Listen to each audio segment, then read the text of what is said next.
ایک دفعہ کا ذکر ہے کہ کسی ملک پر ایک عادل بادشاہ کی حکومت قائم ہو گئی۔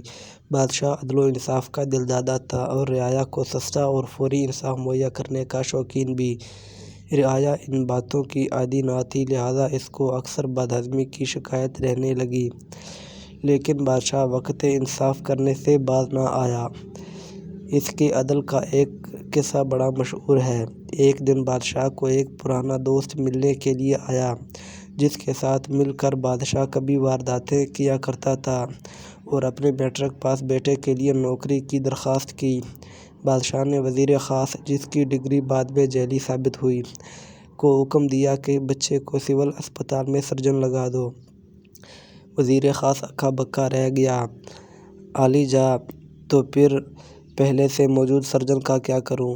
حکم ہوا اسے تانے دار لگا دو۔ وزیر نے پھر دہائی دی، تانے دار کو کہاں بھیجوں؟ اسے جیل میں ڈال دو۔ بادشاہ نے زچ ہو کر کہا۔ درباری نورتن، جنہیں مخالفین کفن چور ٹولہ کہتے تھے، اس فیصلے پر عش عش کر اٹھے۔ بادشاہ اس مقولے کا قائل تھا کہ اختیارات سنبھال کر رکھنے کی چیز نہیں ہوتے، بلکہ خوب استعمال کرنے کے لیے ہوتے ہیں۔ چنانچہ وہ ملک و قوم کے وسیع تر مفاد میں اختیارات استعمال کرنے کا کوئی موقع ضائع نہ کرتا۔ ایک دن بادشاہ دربار لگائے بیٹھا تھا۔ ایک خوش الحان مغنیہ دربار میں نامہ سرا تھی کہ اس دوران انصاف کا وقت ہو گیا۔ وزیر انصاف، جو تازہ جیل سے ہو کر آیا تھا، نے بادشاہ کی توجہ اس جانب مبذول کروائی۔ بادشاہ نے گانا عارضی طور پر روک دیا اور ملزمان کو پیش کرنے کا حکم دیا۔ ملزمان کا ریوڑ دربار میں پیش ہوا تو بادشاہ نے چھڑی کے اشارے سے انہیں دو حصوں میں بٹ جانے کا حکم دیا۔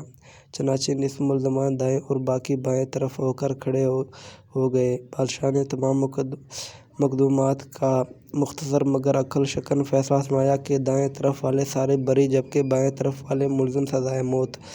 درباری بریبلوں اور ملادو پیادوں نے اس سستے اور فوری انصاف پر داد کے ڈونکرے بجائے اور گانے کا سلسلہ وہیں سے شروع ہو گیا جہاں سے ٹوٹا تھا۔